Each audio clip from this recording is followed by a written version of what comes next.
একটা তো হচ্ছে দুর্নীতির সমস্যা রয়েছে, রাজনীতিকরণের সমস্যা রয়েছে, তারপরে শিক্ষার একটা শিক্ষা বা জনসচেতনতার একটা সমস্যা রয়েছে, এবং আমাদের অদক্ষতা, আমাদের নিয়ম নীতি না মানা, নিয়ম নীতি বাস্তবায়ন না করা। তো এই বহুমাত্রিক সমস্যা রয়েছে, ফলে এটা সমাধানটাও এই কারণে কিছুটা চ্যালেঞ্জ, কারণ সবগুলো স্টেক হোল্ডারকেই এটাকে এক ধরনের ঐক্যমত্যে আমাদের নিয়ে আসতে হবে, এবং সেটা একদিকে যেমন নীতিগতভাবে, আরেকদিকে হচ্ছে সেটার একটা রাজনৈতিক চাপও থাকতে হবে, কারণ এটা করাটা অত সহজ হবে না, কারণ এটার সাথে যেহেতু একটা ব্যাপক সুবিধাভোগী অংশ কিন্তু জড়িত এই এই দুর্নীতির সাথে, এই নৈরাজ্যের সাথে।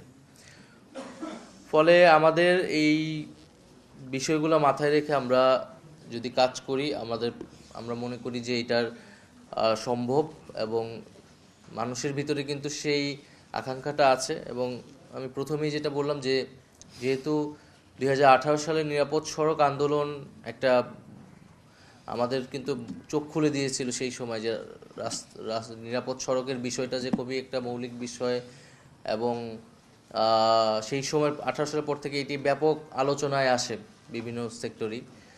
ফলে এবং আমাদের জেনারেশন যেহেতু ওই আন্দোলনের মধ্য দিয়ে তৈরি হয়েছে, তাই কিন্তু এই জেনারেশন এবং সাধারণ মানুষ এবং জুলাই অভ্যুত্থানের পরে মানুষের স্বাভাবিক প্রত্যাশা যে এই বিষয়টির একটা আসলে সমাধান হবে।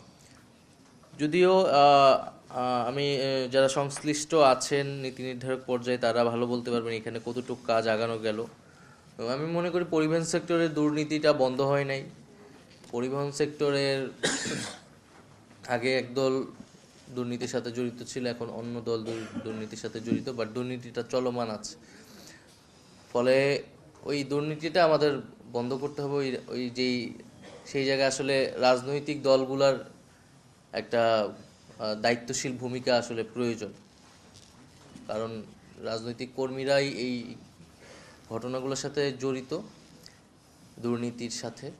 তো সেইটা একটা বিষয়, এবং রোড অ্যাক্সিডেন্টের আর বিষয়গুলোর প্রতি আরও বেশি সরকার বা নীতি নির্ধারকের জায়গা থেকে আরও বেশি আন্তরিক হওয়া। কারণ দেখা যায় যে আমরা মনে করি যে একজন সাধারণ মানুষ হচ্ছে এটার সবচেয়ে বড় ভুক্তভোগী, পাবলিক ট্রান্সপোর্ট ব্যবহার করতেছে, অ্যাক্সিডেন্টের শিকার হচ্ছে। সমাজের উচ্চ পর্যায়ের সাথে যারা যারা জড়িত থাকে, অ্যাক্সিডেন্ট যারা করে, যে তাদের আসলে বিচার হয় না, তারা কোন ধরনের জবাবদিহিতার আওতায় আসে না, আসলে সাধারণ মানুষের জীবনটাই আসলে যায়।